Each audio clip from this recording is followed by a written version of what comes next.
Hey, welcome to our trainer tip series, episode 4. This is our final episode, so we have our previous ones uploaded on YouTube if you want to check them out. But today's topic is talking about consistency. How can you stay consistent in your fitness journey, in your nutrition, in wellness overall? I think this is a great topic, a popular topic that people want to learn a little bit more about. And quite frankly, it is me just kind of giving a few tips on simple things that you may have heard of already, which are things you just need to start implementing. I'm going to be a little bit brutally honest on some things that myself as a trainer have seen, and I'm going to take some resources from Men's Health Journal as well as Ace Fitness that we are provided. So hopefully you find this helpful, so stay tuned for the next 10 minutes or so. And again, if you want to check out our previous episodes, go to our YouTube channel. So I'm going to talk about some common mistakes that people make when they are starting a routine or starting a change in their life. And then I'll talk about some solutions or some examples on how I can hopefully help you in improving those mistakes. And it will take time. So first, one that I often hear as a trainer, and I also have done myself, it's okay to have said this, but things like, I will start Monday.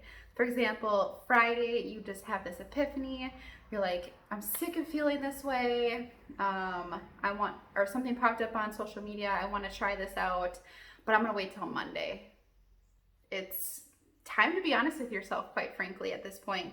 The reason you're probably putting it off, if you really truly didn't want to feel the way you didn't anymore, you would start right away.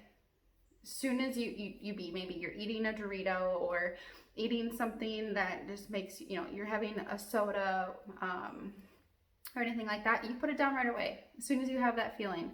But the reason you are putting it off so much is most likely so you can get that last hurrah of your bad eating habits.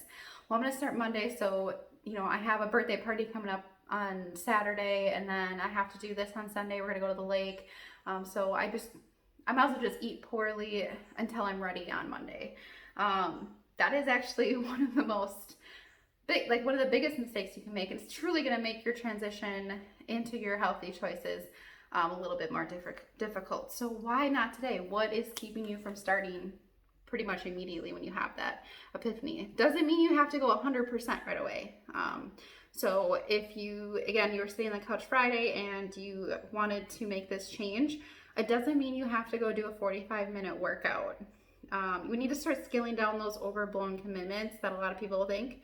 And just promise yourself, maybe I'm going to do 10 minutes of activity right now. I'm going to do 10 squats, do some push-ups, things like that. And just do those tiny commitments over time. And eventually you'll stick to those small ones and you'll have proof to yourself that you can do it. And then basically you just go up from there at that point. But if you're an all in or nothing type of personality, I think sometimes that can be me in certain situations. That's great. That's okay. And maybe you need that 45 minutes, but maybe you just scale it down and set those real expectations for yourself and your lifestyle. You still need to set those smaller goals. So if you're all in and I need to start this program that we're offering, you need to get,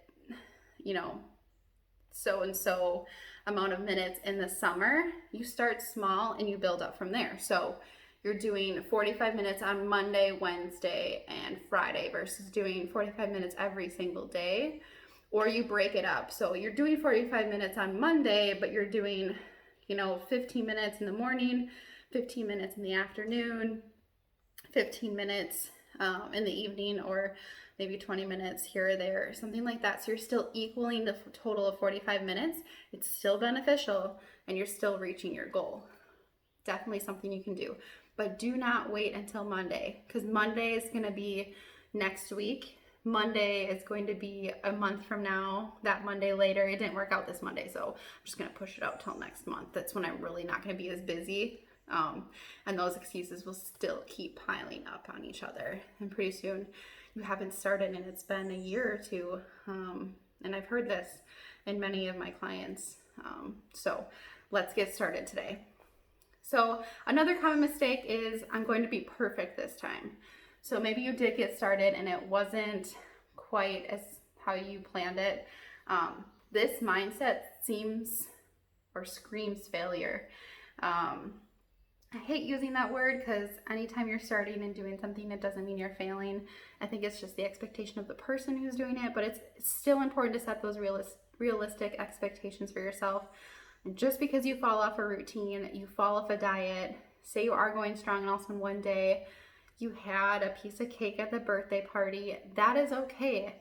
It doesn't mean you're failing, it just means you're human, and you need to realize, that there are going to be struggles, that life is life, and it's okay to have those things. And again, it's just not going to set you back far enough. Now, if you had that piece of cake and then you're like, well, I had a piece of cake today, now I'm just gonna have the rest of my week is done. Like, it's over. I'm gonna stop having the cake. Or I didn't get my workout today. I was just so busy. So I might as well just wait until when I'm not busy, or the rest of my week is ruined. Just get right back into it. Don't let that small little struggle kind of hold you back. And that's kind of the importance of this, that you don't need to be perfect all the time.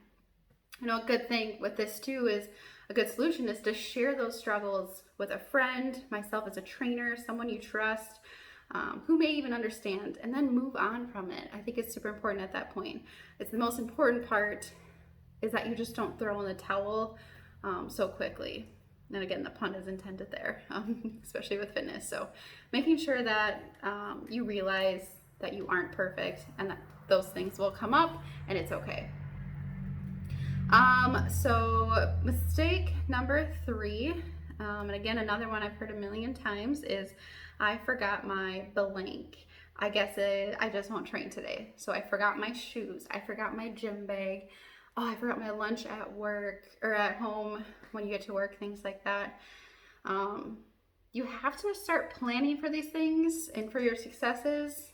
So a few tips would be packing that bag ahead of time, putting in your car, having an extra bag in case you do forget. Because again, like I said earlier, we're all human. We're going to forget things, and life does happen. Keeping in your car, keeping it at work. That preparedness is going to help you.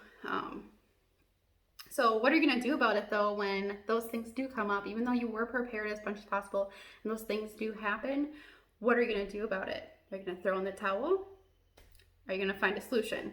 And some things that I can help provide here. So say you forgot your gym shoes and you just don't have a solution while you're at work. For example, if you're working out at the USBC Fitness Center, again, this will come when we all reopen again, but are you going to work out later that day? Do you have time for that? Can you squeeze in just a short amount? It could be 10 minutes. It could be anything just to fit in, make yourself feel better. I've seen people quickly run to Target, which is super convenient, or run to the store to get a tank top. These are just examples when we're not in the life of COVID right now, but they created a solution for themselves and they put that commitment to themselves and they made it happen. So we just need to figure out and be creative, be innovative, because it is ultimately detrimental if you don't keep up with it. So it can start to be a spiral. So all those little, I forgot this, or these little excuses, it starts to sum it all up. Again, what I mean by sum it all up is everything we kind of just talked about is meaning you don't have to be perfect, don't have to throw in the towel. You need to stay consistent, and time will tell. So these things will take time. I don't expect you to, again, jump into it 100% and start being consistent right away. You're going to have slip-ups, you're going to have this, but it's just how you're going to get back into it instead of giving up and pushing it out. And this isn't all easy. It takes that motivation, it takes time, and it takes that support. You're going to feel better emotionally, physically, mentally once it's all done. And just remember, you're not in this alone. You try to build that support team. Reach out to myself or Hannah if you just want to talk it through. There's no shame in it at all. So I think just realizing that every day is super important to help you move forward. So start today, not tomorrow, not Monday, not once everything opens back up. I know things are a little different right now. Start right now, and keep going. This is definitely a journey and not a destination. And I think it's super important to remember that. You're going to have destinations to a goal, but then a new goal is going to pop up. So I think it's super important for yourself, for the people around you, and for what truly is important to you, and how you're going to tackle your consistency. So if you try these few tips, start there, reach out if you need a few more and just need someone to talk to. And hopefully these tips help a little bit, but these are very common and they seem small, but these are the ones that really hold people back. And I know you can do it. So let's get at it and let's start today. Good luck.